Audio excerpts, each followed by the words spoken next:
وعدہ پورا کرنا یہ مومن کی علامت ہے، اور وعدہ توڑنا یہ منافق کی علامت ہے۔ ہم لوگ وعدے کی پاسداری نہیں کرتے، اور وعدے کا مطلب یہ نہیں ہے کہ آپ زبان سے کہیں کہ میں وعدہ کر رہا ہوں، بلکہ آپ نے جس آدمی سے جو قول اور قرار کیا ہے اس میں وعدے کا ذکر ہو یا نہ ہو وہ وعدہ ہے۔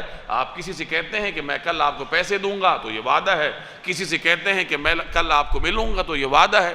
جناب رسول اللہ صلی اللہ علیہ وسلم جب تجارت فرماتے تھے مکہ مکرمہ میں، تو آپ کی تجارت میں ایک شریک تھے جو بعد میں ایمان لائے، وہ یہ بیان کرتے ہیں کہ ایک مرتبہ جناب رسول اللہ صلی اللہ علیہ وسلم کے ساتھ میرا قول و قرار ہوا، اور آپ علیہ السلام نے فرمایا کہ میں تمہارا یہاں انتظار کرتا ہوں، تم واپس آ جاؤ۔ میں گیا اور میں جا کے بھول گیا، 3 دن کے بعد مجھے یاد آیا تو میں واپس آیا تو رسول اللہ صلی اللہ علیہ وسلم اسی مقام پر تشریف فرما تھے۔ اپنے وعدے کو پورا کرنے کے لیے 3 دن تک آپ صلی اللہ علیہ وسلم وہاں جلوہ افروز تھے، اور وہ فرماتے ہیں کہ جب میں واپس آیا تو مجھے سخت سست بھی نہ کہا، صرف اتنا کہا کہ تم نے مجھے مشقت میں ڈال دی۔ یہ وعدے کی پاسداری ہے۔ جناب رسول اللہ صلی اللہ علیہ وسلم نے اپنے عمل سے اپنی امت کو وعدے کی پابندی سکھائی ہے۔ وعدہ صرف مسلمان کے ساتھ ہی پورا نہیں کرنا، اگر غیر مسلم کے ساتھ بھی کوئی قرار ہوا ہے، کوئی پیمان ہوا ہے، کوئی عہد ہوا ہے تو اس کو بھی پورا کیا جاتا ہے۔ حضرت امیر معاویہ رضی اللہ تعالی عنہ کے زمانے میں مسلمانوں اور اہل روم کے درمیان جنگ بندی کا معاہدہ ہوا تھا۔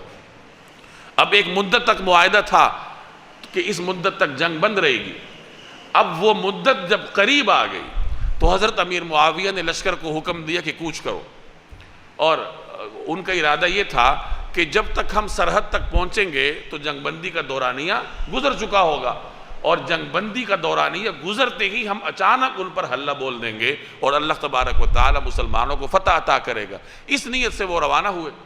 اب وہ جا ہی رہے تھے کہ پیچھے ایک صحابی گھوڑا دوڑاتے ہوئے آئے اور یہ آواز لگا رہے تھے، وفا لا غدر، وفا لا غدر، وفا لا غدر، کہ وعدہ پورا کرو، وعدہ مت توڑو، وعدہ پورا کرو، وعدہ مت توڑو۔